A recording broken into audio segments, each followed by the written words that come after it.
Kami sangat yakin dan percaya Engkau bersama-sama dengan kami, dan Engkau akan berbicara buat setiap kami dengan simple dan jelas.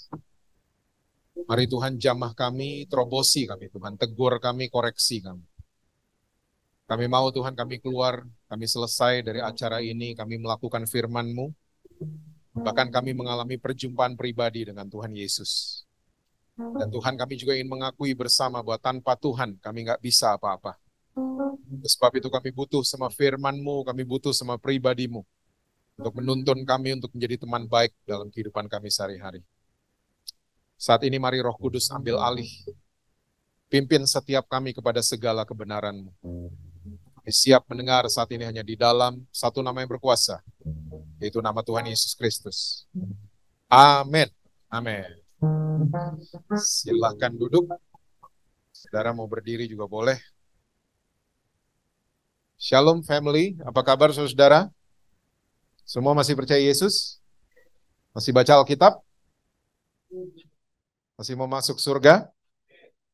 Siapa yang mau duluan? Saya rasa belum terlambat kalau saya mengucapkan Selamat Natal, Selamat Tahun Baru, Gong Si Fa Choi buat saudara semua yang merayakannya.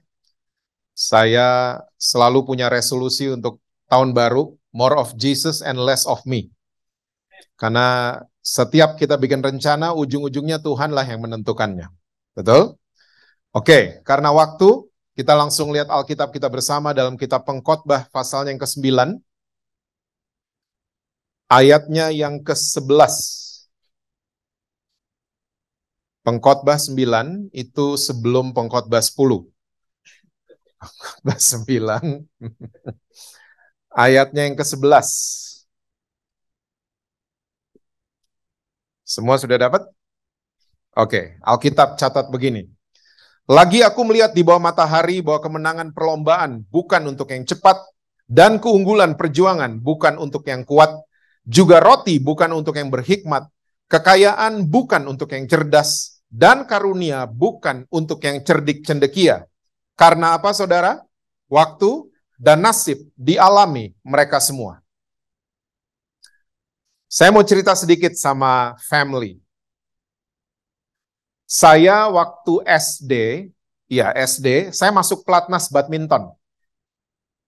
Digembleng untuk dipersiapkan ikut tim DKI memperkuat ini, ikut PON, Pekan Olahraga Nasional. Ya. Dan kita digemblengnya nggak main-main. Seingat saya, sekali latihan, pelatih kita bisa ulang satu kata yang sama, bisa ribuan kali. Mungkin saya lebay. Tapi kayaknya ribuan kali. Ya, setiap sekali latihan saja. Kata ini namanya adalah speed. Cepat. Mana cepatnya? Mana cepatnya? Selalu kita digituin. Dan untuk menghasilkan kecepatan yang berbeda dengan atlet bulu tangkis yang lain, latihan kita beda. Beda latihan kita. Salah satu contoh warming up kita, pemanasan kita disuruh jogging di kolam berenang 45 menit. Mending airnya semata kaki, gampang. Airnya sepinggang. Dan gak ada yang boleh badannya miring ke depan. Kena sabet kita. Ayo tegak, digituin. Mesti tegak semuanya. Gunanya untuk apa? Keluar dari itu kolam berenang, lari kita lebih kencang dari yang lain. Dan itu terbukti. Atlet badminton Indonesia kakinya pendek-pendek, tapi langkahnya 1000 semua. Cuman pemain Indonesia lagi kejuaraan dunia, lagi rally menegangkan, keluar lapangan, ganti raket, masuk lagi. Cuman pemain Indonesia. Pemain lain nggak ada. Karena apa? Kita dilatih seperti itu. Yang senang sepak bola, Cristiano Ronaldo membuat hal yang sama. Dia masukkan sepeda statis di kolam berenang dan dia latihan 1 jam, every day. Untuk apa? Sama, menghasilkan kecepatan yang berbeda dengan pemain bola yang lain. Nah, waktu nggak jadi atlet, Jesse Lantang bertobat kan? Baca Alkitab. Ya. Baca Alkitab sampai ke ayat ini. Ayat ini dibuka dengan kalimat, yang menang dalam perlombaan bukan yang cepat.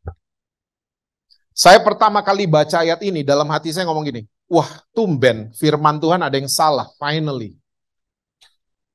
Ada yang salah nih Tuhan. Saya gitu-gitu dalam hati. Karena saya di belief system saya udah ke-build kan, bahwa yang menang, yang cepat. Udah ke-build. Tapi firman Tuhan mengatakan yang terbalik, yang menang dalam perlombaan bukan yang cepat.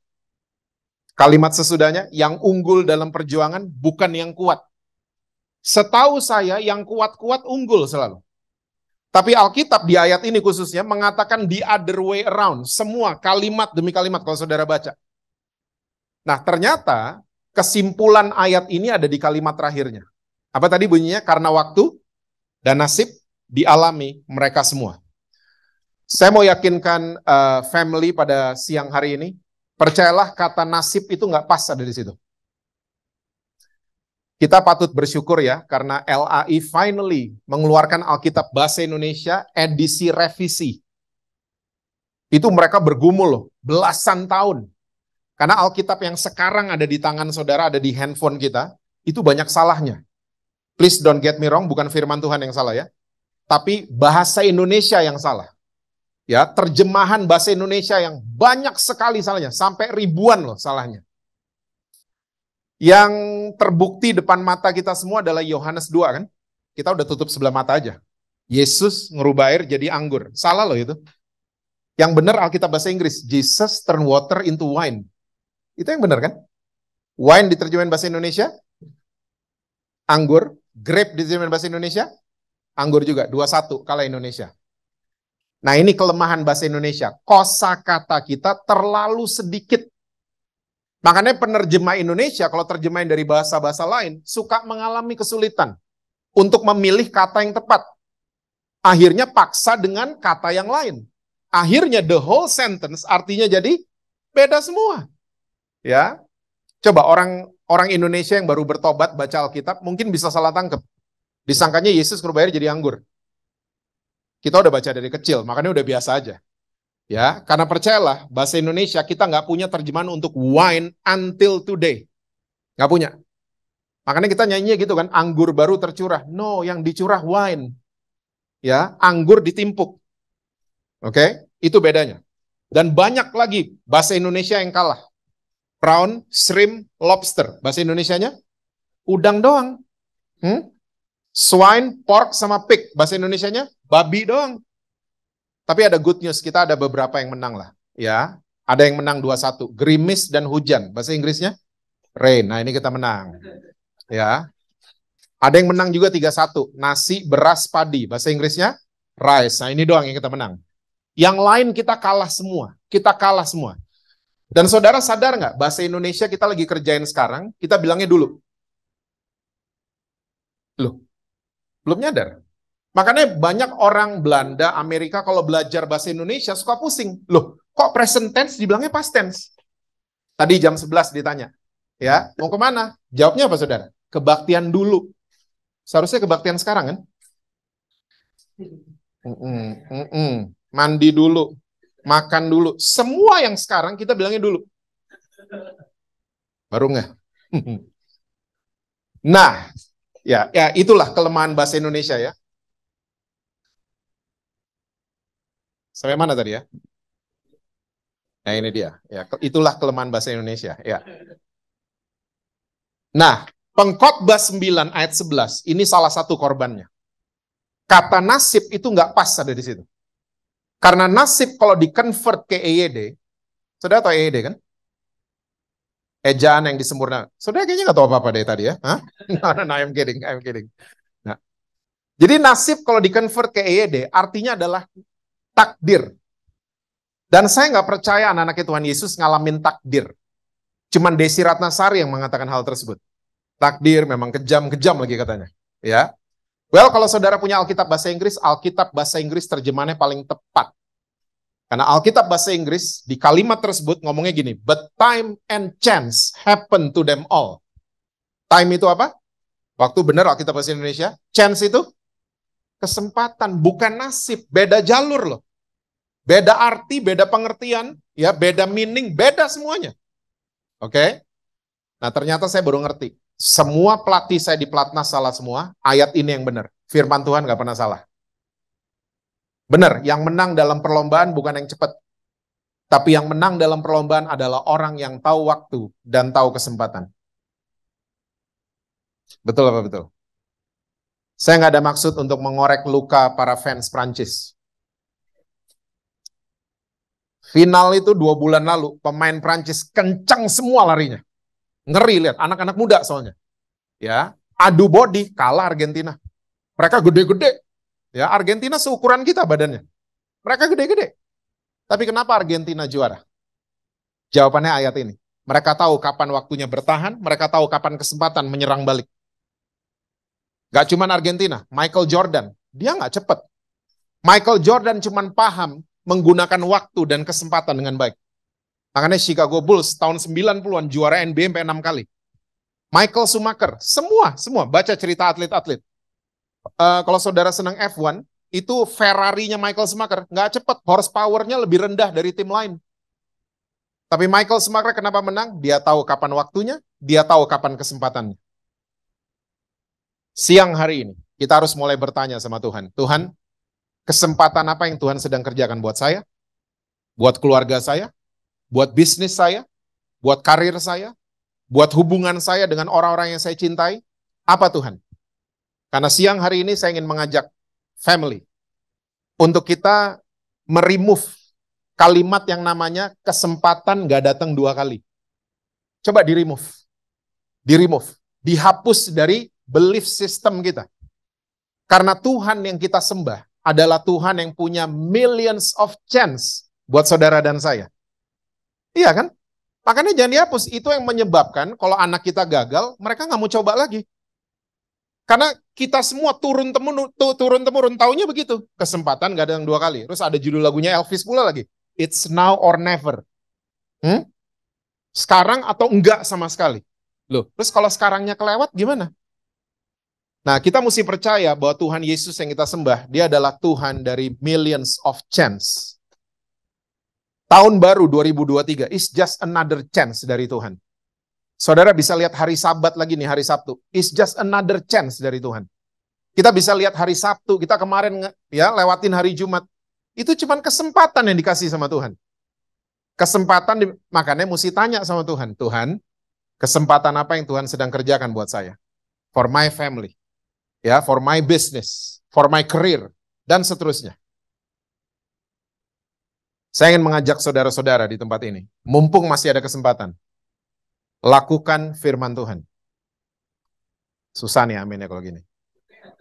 Mumpung masih ada kesempatan, lakukan kebenaran.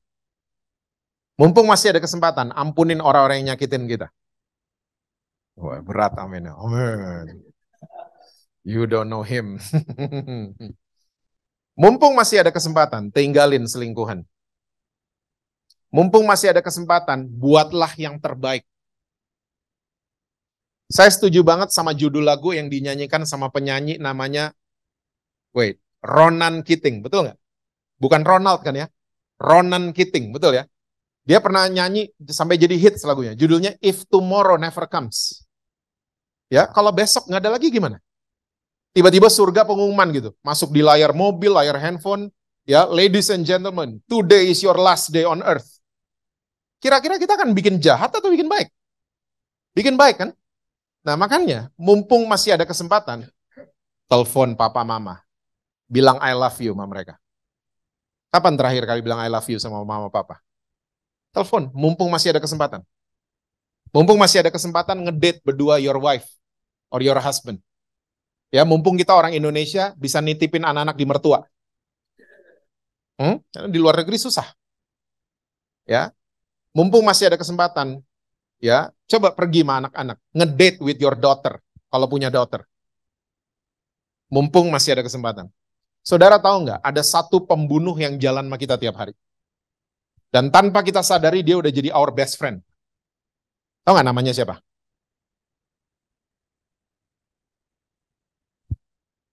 Dan yang dia bunuh selalu adalah kesempatan dari Tuhan yang seharusnya bisa terjadi. Ini, ya. Nama pembunuhnya adalah penundaan. Tar aja dulu. Penundaan, dia jadi best friend loh. Dia ikut di motor, di mobil, di tempat tidur dia ada. Di mana-mana dia ikut. Dia jadi our best friend. Mungkin Roh Kudus udah ngomong ke hati kita. Ya, ampuni orang yang nyakitin kamu. Penundaan bisikin kita juga kan. Ingat nggak dia bikin apa? Ntar aja tunggu retreat. Gitu kan? Dan kita lebih seneng dengerin teman baik ini. Oke? Dan let me tell you, dia killer, dia bukan teman baik. Banyak sekali chance yang akhirnya kita lewati dan kita kehilangan kesempatan itu karena kita dengerin penundaan. Saya punya teman saya ini punya teman baik. Masuk rumah sakit jiwa, teman baiknya teman saya. Ini cerita berapa belas tahun lalu, saya keinget barusan nih. Barusan aja keinget. Saya pernah diajak sama teman saya ini untuk ngunjungin ini di rumah sakit jiwa. Kita datang, saya nggak boleh masuk. Saya cuma lihat dari luar. Saya agak-agak kaget karena orang gila yang lain itu biasanya ya kayak orang gila gitu loh, gangguan jiwa. Ini rada beda karena dia ngomong sama korek api batang. Aneh juga gitu loh. Well, anyway, waktu teman saya keluar, habis jenguk, dia cerita, Jess, temen gue tuh orang baik. Baik banget, tapi dia punya satu kelemahan. Dia ini workaholic orangnya. Dan kalau udah kerja, suka lupa sama istri dan anak mereka satu-satunya. Perempuan. Nah, satu hari, dia katanya bawa kerjaan pulang ke rumah. Dia di depan komputer, dengerin musik. Dia nggak denger apa-apa, cuma musik yang di telinganya. Dan ini later on tetangga pada lapor. Ya, ternyata istrinya tuh teriak-teriak dari kamar mandi. "Pak, liatin anak kita lagi ngapain." Biasa ya, ibu punya ikatan kuat sama anak-anak kan. Liatin karena istrinya lagi mandi. Nah, singkat cerita, waktu dia rasa harus ke toilet, dia buka musiknya, dia buka pintu kamarnya, dia kaget. Karena rumah mereka penuh dengan api. Singkat cerita, temannya teman saya ini berhasil keluar rumah sendirian. Istri dan satu-satunya anak mereka tewas terbakar. Hasil penyelidikan dan forensik menyatakan, rumah mereka kebakar karena kompor mereka tombolnya lagi kebuka hari itu. Dan anak perempuan itu, anak masih kecil, main-main korek api batang, kesamber. Dia jadi gila. Saudara tahu dia ngomong apa di rumah sakit jiwa? Cuman satu kata ternyata. Dia ulang berkali-kali tiap hari. Namanya adalah seandainya, seandainya, seandainya. Tapi udah gila. Kata yang sama akan kita gunakan kalau kita miss the chance. Betul apa betul? Kita mulai berandai-andai tapi udah lewat. Nah, makanya mumpung masih ada kesempatan, lakukan yang terbaik. Mumpung masih ada kesempatan, ya, lakukan kebenaran. Hidupilah kebenaran firman Tuhan. Ingat ya saudara, orang yang baik belum tentu benar. Tapi orang yang benar udah pasti baik. Firman Tuhan mengajarkan kebenaran, bukan kebaikan. Ya, bayarin sekolah anak selingkuhannya, baik nih laki, tapi nggak benar kan? Nggak benar. Baik sih baik, tapi nggak benar. Ingat itu bedanya. Firman Tuhan mengajarkan kebenaran mutlak. Kalau saudara mau mengalahkan penundaan, cuma satu caranya. Bikin sekarang. Orang Amerika punya pepatah yang saya setuju banget. Now is the best time. Sekarang adalah waktu yang terbaik. Nah, seringkali yang saya temukan di antara orang Kristen, di family tapi nggak ada. Kalau sekarang untuk yang negatif, kita sekarang langsung. Tapi untuk yang positif, firman, nanti dulu, nanti dulu, nanti dulu. Ingat Ronan Keating, if tomorrow never comes. Terus kita cuman kebiasaan nanti dulu, nanti minggu depan aja, nanti aja Natal, Desember. Hah? Kita nggak pernah tahu. When is our last day? Kita nggak pernah tahu. Cuman Tuhan yang tahu. So, ya, untuk firman Tuhan, untuk melakukan kebenaran, buatlah sekarang. Jangan suka ditunda-tunda. Yang setuju bilang amin. Saudara mesti tahu bahwa kebenaran firman Tuhan jelas mengatakan bahwa Tuhan Yesus sayang sekali sama saudara dan saya. Kita harus merasa disayang sama Tuhan. Percaya bahwa kita disayang sama Tuhan. Aminnya makin kurang nih kayaknya ya. Soalnya yang saya ketemu di antara orang Kristen, kita nih seringkali percaya kita sayang sama Tuhan. Kebalik ya. Kebalik loh. Kita seringkali percaya, ya, kita mau kasih lihat kita percaya sama Tuhan. Kita kasih lihat di story Instagram kita, lagi angkat tangan, lagi pelayanan. Kita mau kasih lihat ke orang-orang, saya percaya sama Tuhan. Tapi yang lebih penting adalah kita harus percaya kita disayang sama Tuhan. Tipis loh garisnya. Ya, kita harus percaya kita diampuni sama Tuhan. Kita harus percaya kita diterima sama Tuhan. Nggak dihakimi sama Tuhan. This is the greatest love story ever. Ya, ini adalah ya true story yang benar-benar paling luar biasa. True love story. Bahwa Tuhan sayang banget sama saudara dan saya, makanya dia kasih nyawanya buat kita. Dia kasih nyawanya. Please ya, Tuhan Yesus nggak dibunuh. Dia superhero of superheroes. Ya, makanya waktu dia berdiri di Taman Getsemani jatuh semua kan orang-orang. Ya, disalib dia bisa kok, dia bisa. Jadi kodok lo semua, bisa, bisa. Tapi dia nggak buat itu karena apa? Dia sayang sama saudara dan saya. Dia sayang banget sama kita semua. Dia bisa aja nggak taat. Tapi Rasul Paulus tangkap pewahyuan ini. Dia taat, bahkan taat sampai mati. Demi cintanya sama saudara dan saya. And you know what? Ternyata nature-nya Tuhan dari perjanjian lama udah seperti ini. Tuhan ternyata nggak pernah fokus sama dosa. Tuhan fokusnya sama korban. Oke, kita balik lagi ya ke Tulas 10. Masih ingat? Tulas 10? Anak sulung dibunuh. Waktu malaikat jalan di bangsa Mesir. Yang dilihat malaikat apa sih? Rumahnya Jesse Lantang. Hah? Dia khotbah di Purwadika tuh. Jangan dibunuh anak sulungnya. Hah? Tuhan gitu? Wait guys. Wait. Kenapa? Malaikat pada nanya. Itu rumah donatur. Jangan diganggu-gugat anak sulungnya. Malaikat gitu? No. Yang dilihat sama malaikat adalah ada darah domba atau tidak. Malaikat nggak peduli itu orang Yahudi di dalam hidupnya kayak gimana. Bukan fokusnya malaikat. Yang penting di pintu rumah mereka ada darah domba atau tidak. Ada darah domba, dilewatin rumahnya. Gitu kan? Alkitab kita sama. Ya. Masuk hukum Taurat. Hukum Taurat paling ribet. Kita salah, mati. Mati loh. Dan kalau mau tetap hidup, kita harus mempersembahkan korban yang namanya domba, tambun, jantan, dan tidak bercacat celah. Cari sampai dapat. Kalau mau tetap cari, Topet, Shopee, cari sampai dapat. Payment selesai, dianterin sama kurir. Paket, datang dombanya. Ya, kita lihat, bener, nggak ada cacatnya. Misalnya saya pendosa. Saya harus bawa domba ini ya ke imam besar. Saya. Oke? Dan waktu saya jalan on the way ke arah imam besar ngelihat saya bawa domba, dia udah tahu saya bikin dosa. Betul apa betul? Karena saya bawa domba, imam besar udah tahu. Nah, sampai di depan imam besar, saya nggak diinterogasi. Lo ngapain tadi malam? Nggak digitu-gitu. Lo minum apa tadi malam? Lo berkelahi sama siapa? Lo ke Bali sama siapa? Gue nggak digitu-gituin.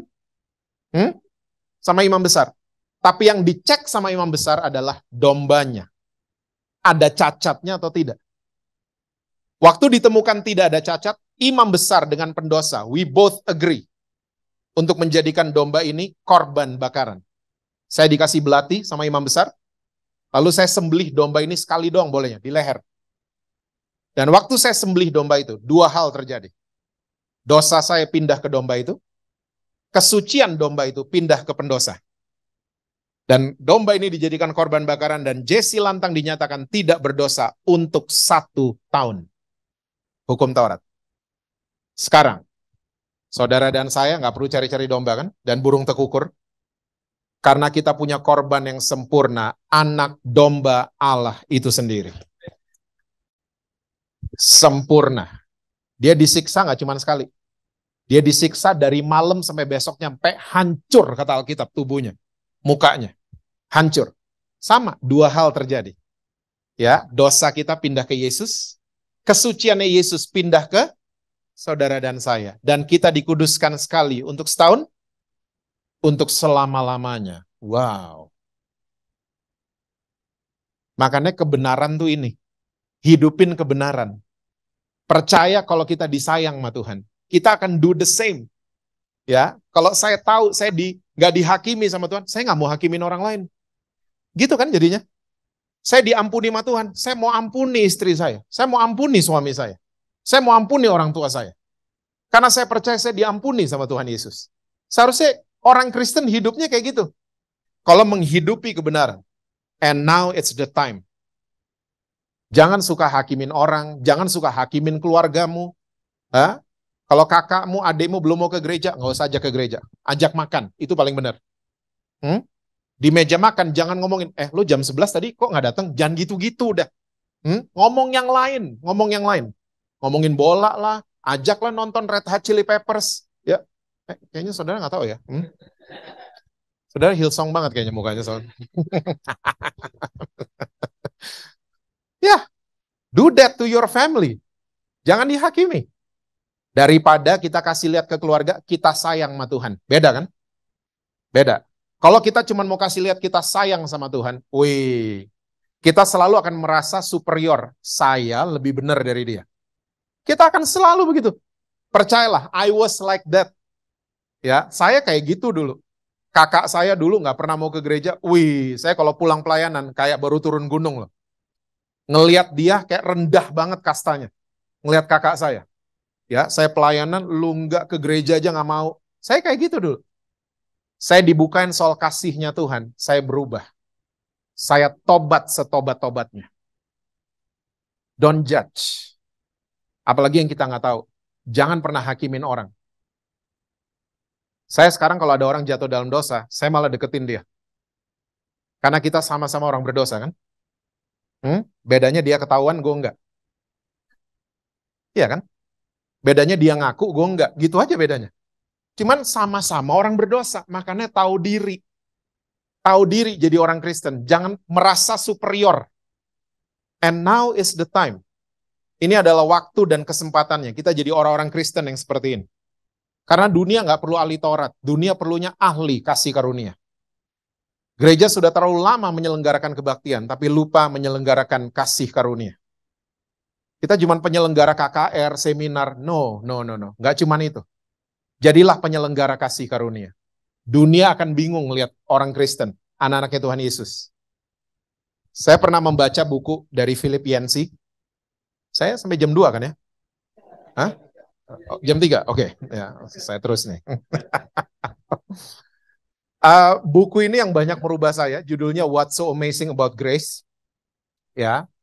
Dan Philip Yancey tulis di buku itu waktu C.S. Lewis. Ya, ini adalah seorang hamba Tuhan dari abad-abad sebelum kita. Dia masuk di sebuah ruangan yang ada pemuka-pemuka agama lagi kumpul. Ya. Dan dia cuma bilang gini, wow. Dia disuruh kasih komentar soal kekristenan, dia cuma bilang gini, kekristenan cuma satu sih, kasih karunia. Dia cuma ngomong gitu. Itu tokoh-tokoh agama pada nggak ngerti. Dan dia mulai jelasin. Kalau kita bangga Tuhan kita bikin mujizat, di Alkitab saya ditulis bahwa iblis akan bikin mujizat juga di akhir zaman. Baca ayatnya. Kalau ngomong kebangkitan, ya, saudara-saudara yang dari India, dari Bali, ya, nggak kaget dengan the power of resurrection. Karena mereka percaya tuh tokek, cicak di rumah mereka tuh om tante mereka meninggal balik, berubah wujud. Namanya reinkarnasi. Jadi kebangkitan mereka nggak kaget. Tapi kalau ada orang mendengar istri selingkuh, diampunin sama suaminya. Ini dia. Ya, sampai orang bisa ngomong gini, hah? Tuh istri layak diampunin. Itulah kasih karunia.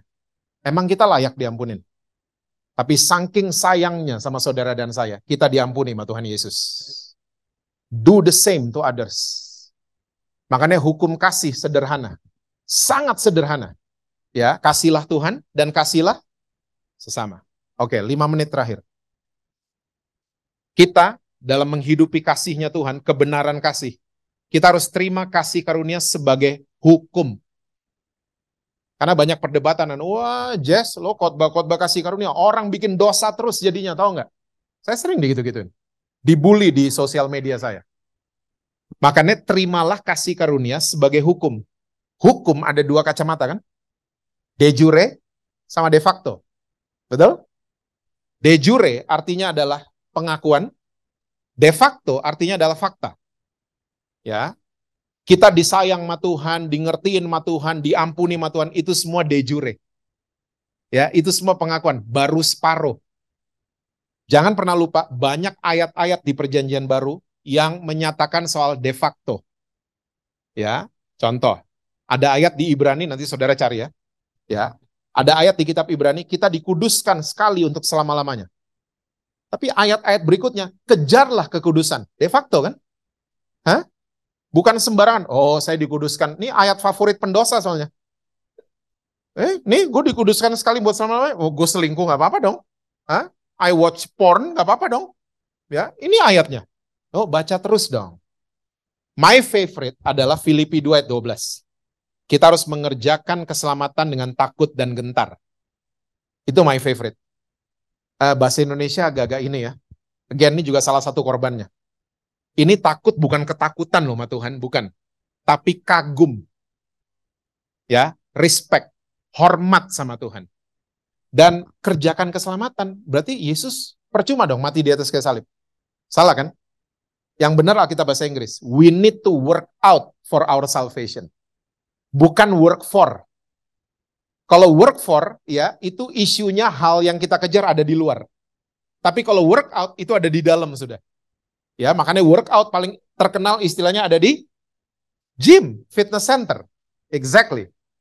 Semua kita six pack kan? Ketutup doang mah one pack. Ketutup doang ya. Tapi six pack-nya ada kan? Kalau mau kelihatan, we need to work out. Baru dia kelihatan karena udah ada di dalam. Ya, otot kalau mau kelihatan, we need to work out. Ya. Otot paha mau kelihatan, we need to goes. Ya. Kita perlu work out. Nah, sama kekudusan, kebaikan, keselamatan udah diinstal sama Tuhan Yesus. We need to work out. Supaya kelihatan buah-buah keselamatan itu. Bukan sembarangan hidupnya. Bukan kasih karunia, oh bebas bikin dosa. No, bukan seperti itu. Ya, cerita terakhir. Boleh terakhir? Terakhir. Misalnya Chris, my very dear friend, misalnya. Dan tiba-tiba Chris punya utang 3T plus bunga. Terus gajinya Chris tiap bulan 30 juta. Saya mau tanya sama saudara. Sampai dia meninggal, utangnya lunas gak? Dia bangkit lagi. Kerja lagi, mati lagi, bangkit P3 kali kayak gitu. Lunas? Enggak juga. Depresi akhirnya. Depresi duduk di The Breeze, BSD. Lagi depresi, tiba-tiba teman baiknya lewat namanya Jesse Lantang. Chris, how are you, man? Gitu. Why you look sad? Jess, go dep. Saya langsung duduk dong, teman baik. What happened? Saya langsung bilang. Dia mulai cerita, utang gue 3T plus bunga, gaji gue cuman sekian, gue gak bisa bayar, udah gue gak tahu mesti gimana. Ya, waktu Chris cerita, hati saya tergerak dengan belas kasihan. Saya langsung bilang sama Chris, WhatsApp-in nomor rekening lo. Saat itu juga, saya M-Banking, 3T plus bunga. Beleduk handphone saya, buang. Saking terlalu gede. Ya. Tapi sebelum beleduk, saya sempat lihat ada tulisan M-Transfer berhasil. Sempat ke capture lagi.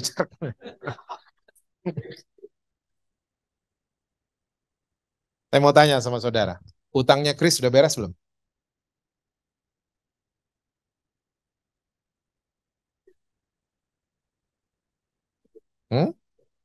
Think? Yes.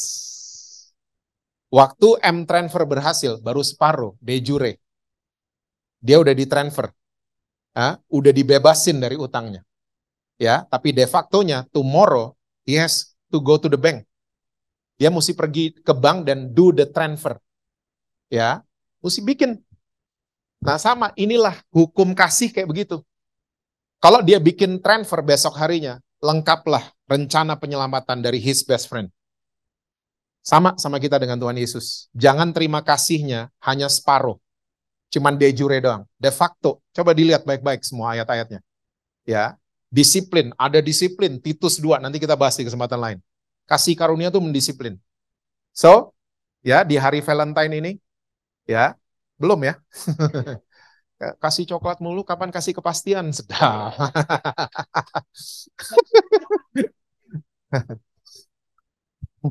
Oma, dulu kayak gitu nggak? Ya, ya. Saudara mesti tahu bahwa ini adalah Valentine's gift paling luar biasa. Bahwa Tuhan Yesus sayang banget sama kita semua. Ya, so now it's the time untuk kita membagikan kasihnya Yesus ke orang-orang lain. Amin. Tuhan berkati saudara-saudara semua. Selalu sukses dengan apapun yang saudara buat. Harmonis di rumah. Dan rekening bank selalu penuh buat saudara. Yuk kita tundukkan kepala sebentar. Tuhan Yesus menteraikan setiap firman-Mu pada setiap kami. Ajar kami Tuhan untuk selalu mau menjadi pelaku-pelaku firman-Mu dalam kehidupan kami.